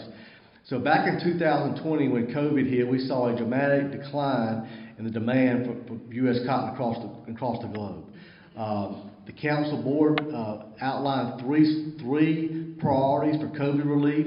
One was for the producer, and the producer got that in the CFAP 1 and CFAP 2 programs. The second was for the cotton manufacturers, and that was done as well. Those manufacturers received 6 cents a pound based off their 2017 and 19 consumption. But we were not able to get anything for the merchandiser segment, which had seen tremendous amount of backlogs of supplies and warehouse fees because they were not able to get cotton shipped.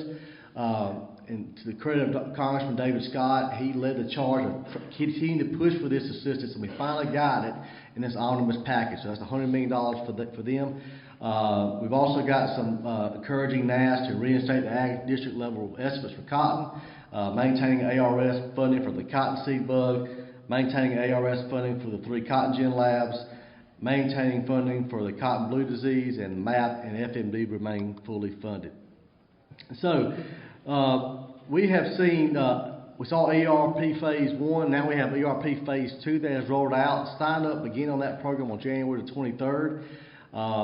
There's approximately $2.6 billion remaining for the Phase 1 for 20 and 21 crop. But this program, it's not like we saw with Phase 1.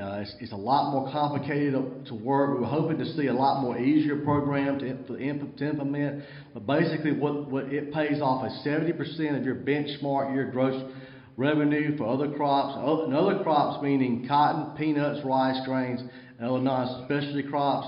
Minus your disaster year revenue multiplied by the percentage of the expected disaster year revenue. If you received any ERP Phase 1 payments, that'll be subtracted from this. You're going to receive a maximum initial payment of only $2,000, and then we'll see USDA will then come in later and determine a factor to apply, and basically will be off the available funding to decide what the payment amount will be. Underserved producers will receive a 15% increase in their payment, and the payment limit is $125,000 and $250,000. That's Phase 1 and Phase 2 combined. So kind of going to move into the regulatory space a little bit. Last week, the EPA's new WOTUS rule appeared in the Federal Register on January the 18th. It will go into effect. This is a final rule. It will go into effect on March the 20th. The Trump National Waters Protection Rules were strongly supported by the Council, is now vacated. This rule basically puts in place a pre-2015 regulatory, pre-2015 regulatory environment and regulatory manner for WOTUS. We saw in the Obama administration the Waters of the U.S. rule. Then we saw the Trump administration National Water Protection Rules. Both rules were thrown out by the court. So what EPA is trying to do is to get a rule that can maintain court scrutiny. But the problem is it creates a lot more uncertainty than we saw. I mean, the National Water Rule basically limited the EPA's authority and Corps of Engineers authority to only regulate waters that were navigable, and excluded a lot of private land from regulation. This rule basically allows for jurisdictional regulation on navigable waters, territorial seas, impoundments, wetlands. However, any other bodies of water that's not outlined here, if they have the term relatively permanent flow, and that's not defined in the rule, it gives the agencies great latitude in to be able to enforce that. We don't know what that means. That's not been determined, but how often does the ditch on your operation flow? And is it, I think that's a lot of questions going to have to be determined. It's going to be basically we're afraid, a lot of inconsistency in enforcement. Because you're basically going to have local officials making determinations on what they see it should be regulated by the federal government or not. AFBF, American Farm Bureau, in the state of Texas has already filed a federal lawsuit challenging this rule. I think we may see some finality in the Sackett v. EPA case that the Supreme Court has already heard. It's basically dealing with a construction operation that is developed on a wetland. that they're challenging in the federal courts. That decision could be rendered any time between now and June. So we don't know when that'll happen, but it could be rendered any time between now and June. I think we'll see hopefully a lot more clarification on what the EPA and the Army Corps of Engineers has authority over after that case is rendered. Pesticides. This has been a major issue that the council has been involved with, not only council but other ag organizations. But right now we've got pesticides all tied up in the federal courts. Over dicamba, sulfoxaflor, there's a mega suit going on now over multiple active ingredients that's tied up in one lawsuit. Glyphosate has seen challenges in the Ninth Circuit, and we're expecting possibly additional litigation for neonics, pyrethroids, and organic phosphates. So the whole purpose of what we're seeing with these cases is surrounded by the Endangered Species Act. There are two statutes that regulate pesticides. One is FIFRA, and FIFRA basically regulates the safety of the product to apply, safety on the user of the product, safety on plant bugs and other species that are impacted by that. And there's also the Endangered Species Act. And the Endangered Species Act is the one that is really, the activist groups have narrowed on and used to try to sue in the federal courts. Currently, EPA, for any re-registration or new registration, they are required to do a consultation process with the U.S. Fish and Wildlife Services and the U.S. Marine Fisheries Services. Both agencies are severely underfunded, so that consultation has not taken place. And so that we have been rolling out pesticides without the consultations, and the activist groups have focused in on this and have sued in the federal courts. And I want to give EPA credit. Thankfully, they have rolled out a work plan while this is in place to try to keep these pesticides available to growers to be able to be used.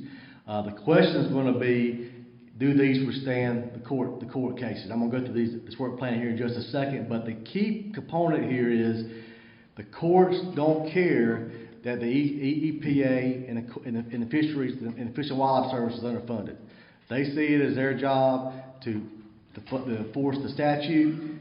They have given the EPA deadlines to comply with getting these consultations done, and they can't comply with them. So they're doing these work plans to try to help us maintain these products. But these work plans are probably going to contain some additional mitigation measures, and we've already seen that. We're probably going to see that possibly some as dicamba comes out for the 2023 label. Each new product will have what they call a pick list, which will have mitigations that need to be carried out by the producer to protect endangered species, that keep our registrations protected. An example of this, we saw this last year with the Enlist Duo label that came out. Counties, there were countywide bans in South Texas, in the Valley, on Enlist Duo, which is the product that Corteva has, 2,4-D product that Corteva has. Hopefully we're not going to see this moving forward on dicamba and glyphosate, but this is what we're seeing though, because to comply with these activist suits. We're hoping we're going to see more just mitigation measures on how you apply the product moving forward, and this is what this work plan is indicated. We'll see how this, there's probably going to be suits on the work plan itself, so we'll see how they survive on that moving forward. Moving to the Farm Bill, the American Cotton Producers has developed recommendations for the Farm Bill. The National Cotton Council is making their recommendation as well. They're meeting on that currently. When we developed these recommendations, our DC staff went to the leadership on the House and Senate Ag Committee, Senator Bozeman, David Scott on the House side, and G.T. Thompson on the House side as well, basically saying, what do we need to put forth as recommendations as far as the funding aspects of it? And they told us, tell us what you need. So we're telling them what we need with these recommendations. A couple of our recommendations, I'm going to try to get through them as quick as I can here. But we want growers to have an option to purchase stacks on seed cotton base acres and rolling arc and PLC. And if a grower doesn't have cotton acres and rolling arc and PLC, or if they're unable to do so because they lack seed cotton base, we want them to be able to purchase stacks at a higher coverage level. We want to increase the seed cotton reference price to better reflect increases cost of production, As we all have seen with input costs, our safety net is not going as far as it once did because of the increase of input costs we've seen the last couple of years. We believe the cotton reference price needs to be increased to reflect those higher production cost levels. Increase the cotton loan rate to a more appropriate level, somewhere around 55 to 58 cents. We also oppose any additional payment limits in place, and we would like to see Congress adopt the USDA disaster payment limit standard, which basically allows the grower to have their payment limit doubled if 70% of their production comes, 70%, 5% or more of their income comes from the farm. We oppose any expansion of current conservation compliance limits. We support the ones that are in place now, but we oppose any additional regulations on that. We're seeing a lot of talk, and we're very supportive of the incentive-based programs that are in place to encourage growers to adopt climate-smart ag practices. We think that's very, very important to continue growers to be more efficient and to better their operations. We do not want to see that to be a requirement to be eligible for PLC and crop insurance-based programs. All right, moving to the next farm bill. So these are some of the key legislators who are going to be writing that bill. The chair, with the Democrats maintaining control of the Senate, Debbie Stabenow maintains the gavel as chairman of the Senate Ag Committee. We believe that she will maintain a heavy focus on conservation. There was $20 billion put into the Inflation Reduction Act that basically permanently established the conservation title through 2031. Additional funding that was put in place for conservation programs. We expect that will be a major focus for her in this farm bill. She's also not running for re-election, so this will be her last act as chairman. I think she really wants to go out with a new farm bill that's passed. The next chairman will most likely be Sherrod Brown from Ohio, or Amy Klobuchar from Minnesota. Senator Brown has a very difficult re-election because he's in Ohio. That's just really trending more Republican in the last few elections. If he does not win, we expect Amy Klobuchar to hold the gavel, and she has been a very supporter of our issues. She's very supportive of the sugar industry, which if you follow Farm Bill debate, sugar, cotton, rice, peanuts kind of hang close together, and we believe she would be a good chairwoman as well. Senator Bozeman, you all know, is a great friend of cotton. He represents the state of Arkansas in the Senate. He's a strong supporter of U.S. cotton and our priorities, and we expect he will be the lead voice of our priorities in this Farm Bill debate. G.T. Thompson, who is the new chairman of the House Ag Committee, with the House flipping from Democrat to Republican control. He is from a dairy state of Pennsylvania, but he had kept a lot of staff over from Chairman Mike Conaway's staff, who is from West Texas, a strong supporter. His staff understands our needs, understands the cotton priority. He's also been around. I know he's been to Georgia, Chairman Thompson, getting feedback from cotton producers on what we need to see in the next farm bill for our safety net. And obviously the ranking member, he's been around for last Congress as well, David Scott, a great supporter of our industry, and he will be a voice on our side as well. But also he'll also be maintaining support for the nutrition title on that front. These are kind of, the Democrats have not named their House Ag Committee members yet. We expect that to come late this week or early next week. But these are some of the new members on the House Ag Committee Republican side. Some names that you're familiar with. I mentioned G.T. Thompson as chairman. But Austin Scott from this area is on the Ag Committee.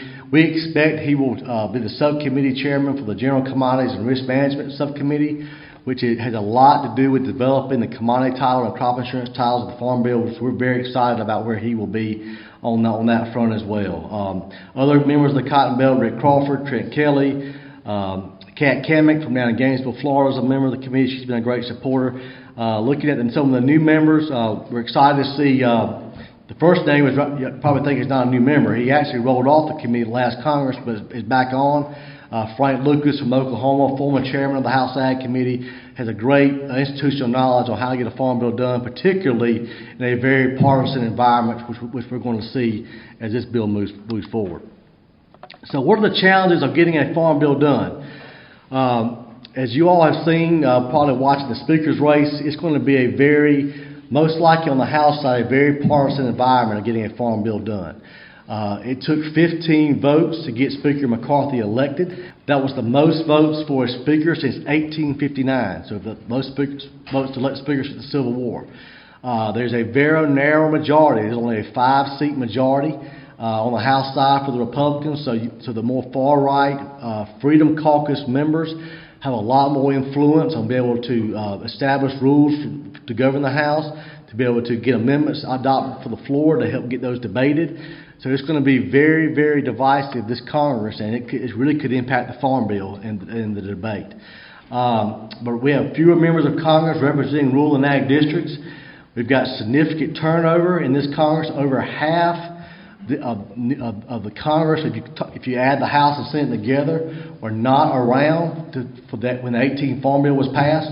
So there's a lot of inexperience. And I'm just going to reiterate, this is the importance of supporting your PACs. Our PAC, CAC, the Southern Cotton Growers PAC, we need that support because we've got a lot of education to do for these new members of Congress about the importance of not only cotton, but agriculture to the rural areas. So they need to understand that and understand that importance, and we've got a lot of education to do on that front. We've got 4 new Cotton Belt senators, 14 new Cotton Belt House members. Talking about the House, with a divided Congress, we could see efforts to split the bill. That happened in the 18 bill to get it passed. We could see that efforts again to get the nutrition title split and to pass the House. But it's going to take it to be back together before it get passed in the final law. You still got to have 60 votes in the Senate to pass a bill. We get this question a lot: can we pass a farm bill without the nutrition title in place? And we don't believe you can do it because there's not enough rural members in the House and Senate, and we've got more urban members than we've ever had before, and they've got to have a reason to vote for that farm bill. Another issue that's out there: the nutrition title, the crop insurance title, and now the conservation title with IRA is now permanent law. Conservation title through 2031. The only title that has to be reauthorized is the commodity title. And when we're talking about budgets, we're talking about a house that maybe want to narrow in on cutting money. The way you cut money is to the commodity title because it's got to be reauthorized. So and that generates a question, are we better off with an extension? And I think that's going to be a question moving forward because the House and Senate Ag committees want to go through a title-by-title hearing again with the new leadership in place. So we're getting close. Can they get a farm bill done in the narrow timeline by September the 30th? So we may see an extension. Could it be a short-term extension? Could it be a year extension? We don't know that yet. But I tell you, I think it's not the worst thing in the world considering the budget environment we're in. Now we want a new bill. We've got some priorities we want to adopt. But if the partisanship is high, it's not the worst thing in the world if we have to have an extension for a short period of time. So we're going to be asking for new money this bill to get this bill done. Since the last farm bill was written, we have seen $70 billion in ag hoc funding, and this was a good farm bill. Listen, we had a good farm bill. We got seed cotton back in on the PLC. We got stacks in place. It's been very helpful. But we've had challenges since then. We've seen COVID outbreak. We've seen a trade war with China that really hurt our exports to China, that lowered the price of cotton. And we've also seen disasters. So we've had a lot of ag hoc funding that's been put in place to help us keep us above water since the last farm bill. Since those are ag hoc programs, though, none of that is captured in the budget for the farm bill. So we don't have the mechanism to capture that money. So we have to get that money captured, it needs to be authorized and allocated by the budget committee. And that's going to be our ask so far in all the committees that we need new money to write this bill. Can that be done? I think it's going to be tough. I think because of the way the House is, particularly with some of the narrow majority and some of the hard right members are wanting to cut money. So if it can be done, we're going to be in a lot better shape of getting a bill like we want. If we don't, then we're going to start looking at kind of where we are. And this is the CRS projection for the May 2023 CBO baseline.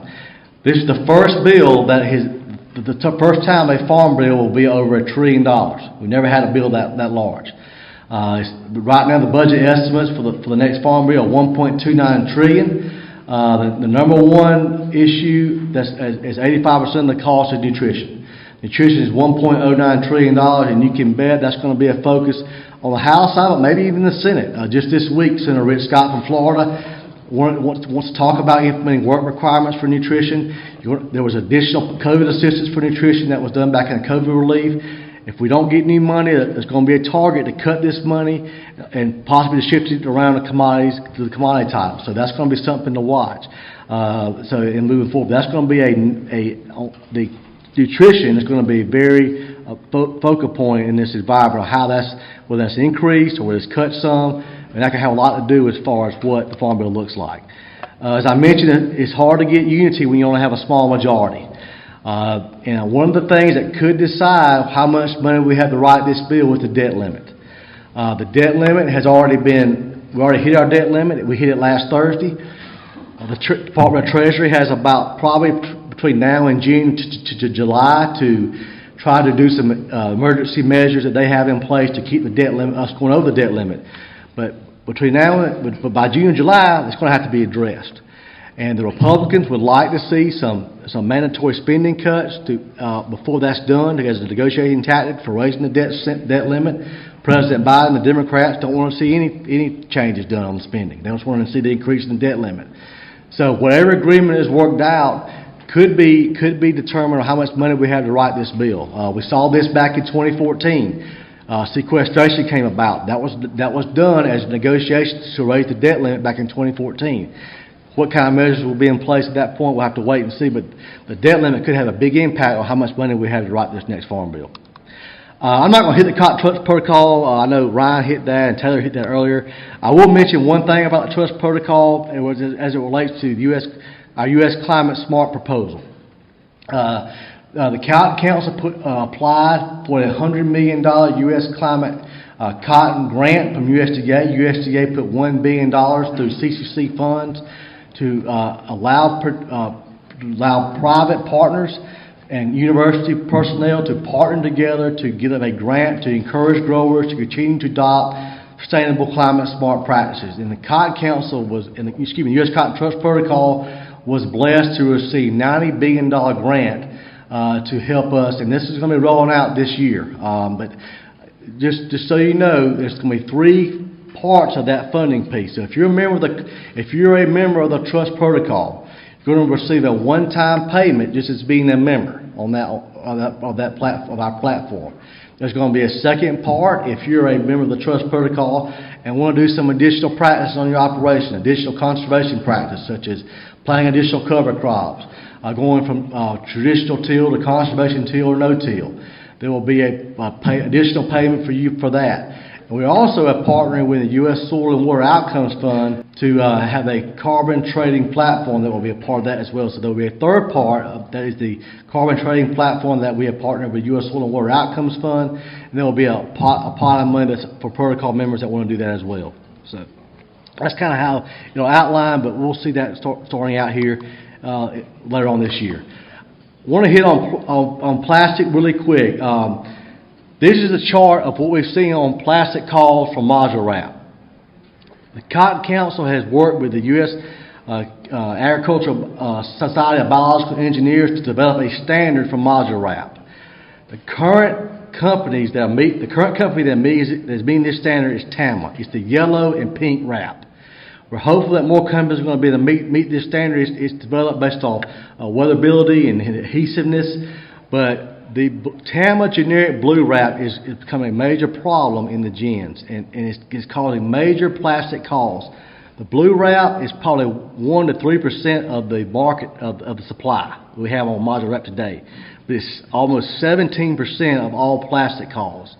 So please use the correct standard wrap, the yellow and pink that's developed by TAMA. I really, really want to encourage y'all to continue to use that. And to wrap up, I just want to thank you all for your support for CAC. I know a lot of you contribute to CAC. We have through Staple Cotton, through your marketing through them, and we really appreciate y'all doing that. Georgia always hits their goal, and a lot of that is attributed to your CAC contributions to Staple Cotton. I know Kent Fountain's gin as a way you can contribute through his gin as well. So really appreciate y'all doing that and contributing to CAC through those mechanisms. So, and I appreciate the time. I tried to go as quick as I could. I know it's lunchtime, but happy to answer any questions if anybody has any. Yeah. What have you heard about the ERP phase 2? And I think really confusing. You had HIP in 2021 or 20, I'm trying to think of this accounting. You had a HIP paper. Why is it not included in the ERP phase 2? Well, ERP Phase 2 is to help growers that did not have a crop insurance claim. Now, we would like to see it be more on the line of, say, if you had a 70% insurance policy and the ERP factor bumped you 90%, we would like to have seen, and if you say your revenue came in at 80%, we'd like to see the ERP pay the difference right there. But they did not do that. I think maybe because of there's limited funding, but we're not happy about how this is rolled out. We think it's a gross revenue based off a schedule F form was not an accurate way to determine crop loss. We're going to be issuing comments on this rule. I don't know, they may not make a change, but we're really going to try to make sure for 2022, we expect at this time, for what we're hearing from FSA, a Phase 1 and Phase 2 approach as well, to make sure Phase 2 is a lot more different for 22 than we're seeing now.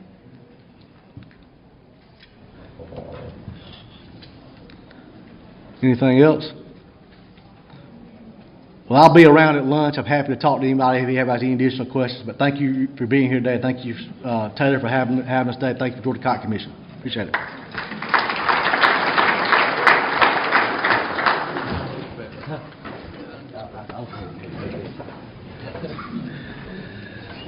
All right, we're almost there, guys. I hope one thing to take away from this is, we all three speakers kind of touched on some things that we work and live in a complicated industry, and it's with a lot of challenges, but at the same time, we got a lot of good people working on our behalf, and so we appreciate all you guys, all three of you guys being here with us today, and they'll be around, I hope, for a little while. All right, we're going to say the blessing here in a minute and go ahead and eat. We want to ask you to go out this door here and work your way around like you always do. We're going to throw you a little curve today on the blessing. I'm excited to introduce to you a good friend of mine, the former pastor, from when he moved to Brooklet, and I don't know when it was a long time ago. He and Stephanie had two little daughters, and they were about this tall, and I saw them recently, and one's married, and they're all grown up. So, Chip, you're getting old. Yeah. but we appreciate Chip is currently the pastor of Tipton United Methodist Church. Is Philip Roberts in the room? Philip, I got to tell you this right quick. I promise I won't take long. Philip told me one day, he said, yeah, I really like Chip, but I think I passed him in the river more than I passed him in the church aisle.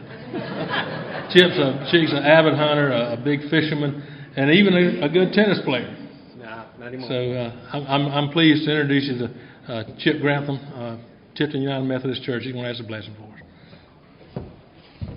And y'all got Jip because I know who your stand-in chaplain is, and what a blessing to have around. I don't know if you're leaving. Some of y'all made the mistake of praying for rain. I moved to Montezuma right after the flood, and William Brown said, made the mistake of praying for rain one time when things were dry, and William said, you don't ever pray for rain, preacher. You pray for seasonable weather. So somebody prayed for rain. Let's pray. Gracious God, we thank you for this time together today. Lord, I just thank you for the people in this room, the people at this conference, and Lord, just what they mean to us in our life.